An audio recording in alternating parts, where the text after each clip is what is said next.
안녕하세요. 선목교회 성도님들 청년부 담당 최진우 전도사입니다.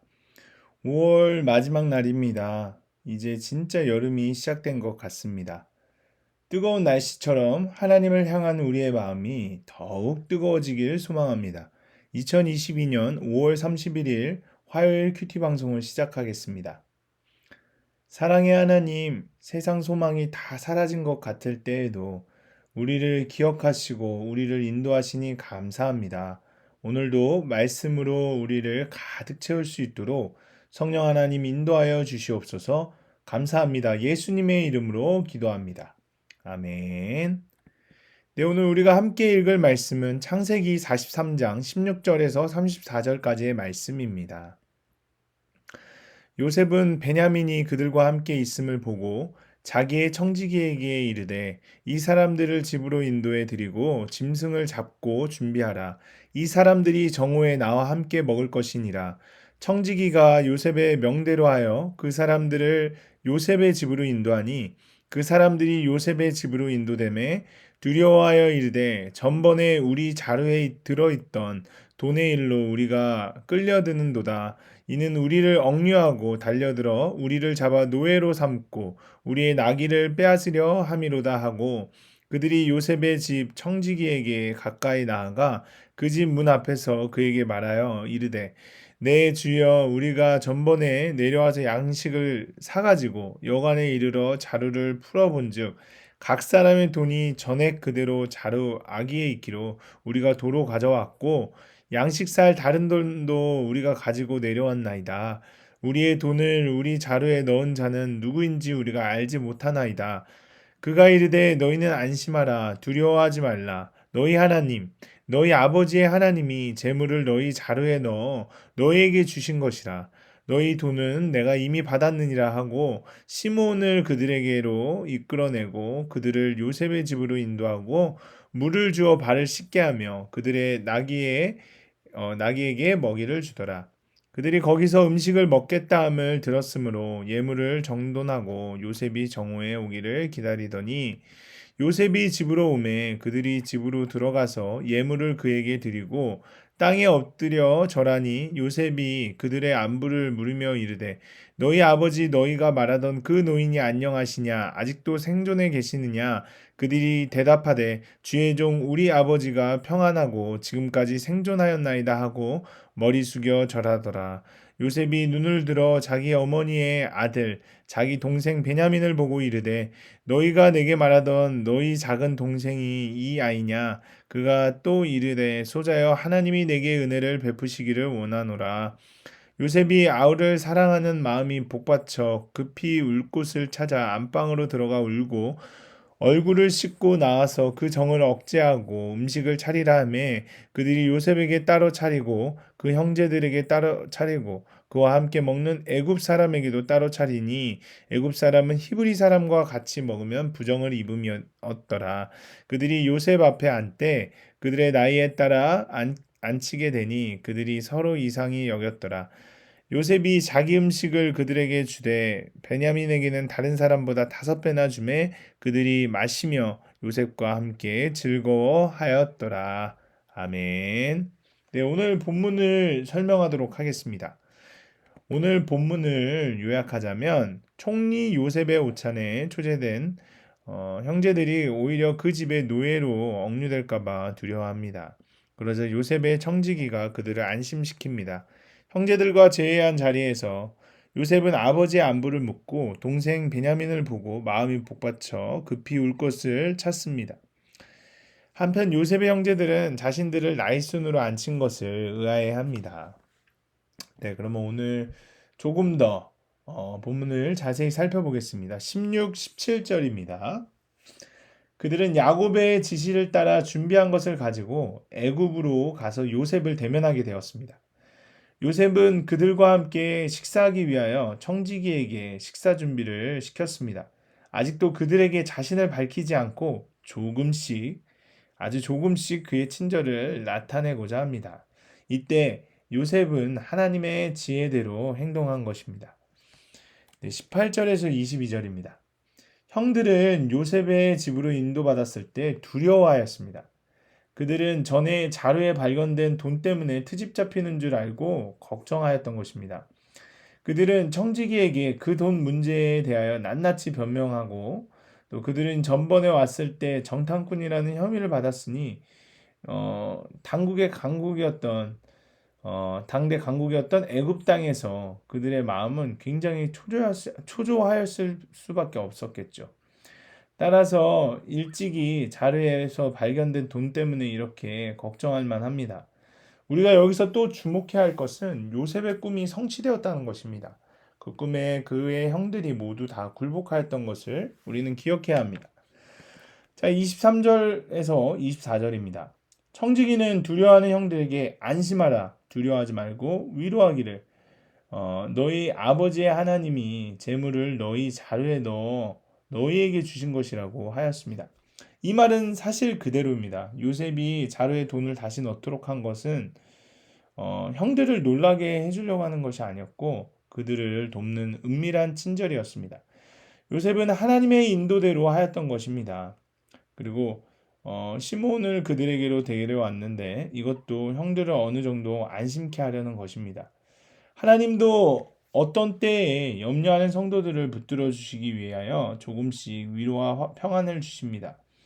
또한 그들에게 물을 주어 발을 씻게 하며 그들의 나귀에게 먹이를 주었습니다. 이것도 그들을 위로하기 위한 접대행위로 우리는 볼 수 있습니다. 25절에서 28절입니다. 이 구절들을 보면 그 형들이 요셉에게 예물을 드리고 엎드려 절하는 것을 볼 수 있습니다. 이것은 요셉의 꿈이 그대로 이루어진 것이라고 할 수 있습니다. 29절에서 31절입니다. 요셉이 자기 동생 베냐민을 보고 하나님이 내게 은혜 베풀기를 원한다고 축복합니다. 이것은 하나님 제일주의로 사는 진실한 신자의 행동 원리입니다. 그는 범사를 하나님에게서 해결받고자 합니다. 네, 마지막으로 32절에서 34절입니다. 그들이 요셉에게 따로 차린다고 이제 나옵니다. 요셉은 형제들과 자석을 달리합니다. 이것 역시 그가 아직까지는 형들에게 자신의 신분을 밝히지 않으려는 의지적인 행동으로 보입니다. 요셉은 그들을 나이에 따라 앉히게 했습니다. 이 점에서는 그가 자기의 정체를 조금 나타내려는 표시라고 볼 수 있습니다. 형제들이 이것을 보고 이상히 여겼으나 그를 요셉으로 알아보지는 못했습니다. 그러나 요셉은 조금씩 그들에게 자기의 정체를 알리려는 방향으로 움직였습니다. 요셉이 그들에게 식물을 주되 베냐민에게는 다른 형제들보다 5배나 주었습니다. 그것 역시 자기의 정체를 그들에게 조금씩 나타낸 표라고 할 수 있습니다. 네, 그 다음은 적용입니다. 네, 우리가 먼저 처음으로 적용할 부분은 자, 요셉은 예물을 갖고 애굽에 온 형제들을 오찬에 초대합니다. 청지기가 형제들을 요셉의 집으로 인도하지만 그들은 요셉이 지난번 곡식가이를 꼬투리 잡아 자신들을 노예로 삼으려는 줄 알고 두려워합니다. 요셉을 판 근본적인 죄의 문제가 해결되지 않으니 총리의 집에 손님으로 초대를 받아도 불안한 것입니다. 요셉의 청지기는 자초지종을 설명하는 형제들을 안심시키며 그들의 필요를 채워주고 특별히 이스라엘의 하나님의 이름으로 그들을 위로합니다. 이처럼 죄에서 돌이켜 주께로 돌아가는 길에는 청지기처럼 나를 돕고 위로하는 사람이 필요합니다.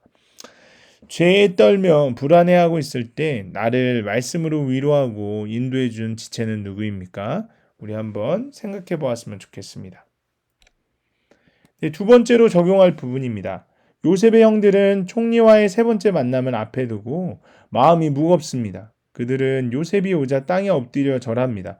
하지만 정작 요셉을 죽이려고 한 자신들의 죄를 토설하지 않으니 그와의 관계를 회복하지는 못합니다. 그래서 두려움 가득한 종의 모습으로 땅에 엎드린 것입니다. 반면 요셉은 복받치는 사랑으로 다시 돌아온 형제들을 가족으로 대하며 그들에게 아버지의 안부를 묻습니다. 우리는 천국 잔치에 죄사함을 받은 자녀로 초대받았습니다. 그럼에도 여전히 회개하지 못한 죄 때문에 형제들과 같이 두려워하고 있지는 않은지 스스로 돌아보아야 합니다. 하나님 아버지와 믿음의 지체들에게 아직 토설하지 못한 나의 죄악은 무엇입니까? 한번 우리 자신을 돌아보았으면 좋겠습니다. 네, 오늘 우리가 함께 읽을 묵상 간증은 페이지 171쪽의 최성근님의 관행의 마침표입니다. 예수님을 믿기 전 저는 인맥과 리베이트에 의지해 건축업을 하면서 소위 관행이라는 이름으로 협력사 직원들과 부당한 일을 많이 했습니다. 그러다가 50대의 늦은 나이에 아내의 전도로 신앙생활을 시작하고 양육을 받다 보니 이것이 죄임이 알게 되었습니다. 그럼에도 이런 생활에 오래 젖어 있었기에 제약을 좀처럼 끊어내지 못했습니다. 게다가 당장 어, 적용하면 물질에 손해가 올까봐 두렵기도 했습니다. 그러니 요셉을 팔아먹은 형들이 그 죄로 인해 두려워하듯이 저 또한 해결되지 않은 죄 문제로 갈등하며 항상 마음이 불편했습니다. 그러면서도 영혼 구원에 대한 애통함으로 제가 일하는 건설 현장에서 복음을 전했습니다. 직원들에게 아침 저녁으로 안전교육을 실시할 때 기도로 모임을 시작하고 기도로 모임을 마쳤는데 하루는 기독교가 아닌 분들이 반발하는 일이 있었습니다. 그래서 저는 여러분의 안전을 위해 기도하는 것입니다. 그럼 제가 기도할 때 각자의 종교로 기도하십시오라고 했는데 제 말을 좋게 여긴 분들이 있었습니다. 보통 건설 현장의 작업은 수개월간 이어지는데 제가 다른 현장으로 옮기고 나서 몇몇 분이 그때 그 기도의 덕분에 예수님을 영접했다는 반가운 소식을 듣기도 했습니다. 이렇게 저는 겉으로 믿음 있는 척하며 복음을 전했지만 사실상 세상 욕심과 밥벌이의 부담감을 내려놓지 못해 정작 관행은 끊어내지 못하고 있었습니다. 그런데 죄 때문에 떨며 불안해하는 형들에게 요셉의 청지기가 너희는 안심하라 두려워하지 말라고 위로하는 말씀이 꼭 제게 주시는 하나님의 음성으로 들렸습니다. 그러니 회개가 나오면서 이제는 거래처와의 관행을 끊어도 되겠다는 확신이 들었습니다. 또한 그간 몇몇 지인들과 이야기를 나누면서 잘못된 관행을 끊는 것이 장기적으로 회사를 위해서도 이익이라는 사실을 알게 되었습니다. 이에 저는 거래처에 이제부터 관행대로 처리하지 않겠다고 선언했습니다. 이 일로 거래가 중단되면 당장은 매출 감소로 회사가 어려움을 겪겠지만 죄로 인해 천국에 입성하지 못하는 것보다 더 나음을 고백합니다. 두려움을 떨고 있는 제게 위로의 말씀을 주셔서 담대히 적용할 수 있도록 인도해 주신 하나님 감사합니다라고 하시면서 이렇게 적용하셨습니다. 거래처와의 관계를 위해 기도하며 그곳 직원들에게 큐티인과 함께 저의 간증을 전하겠습니다.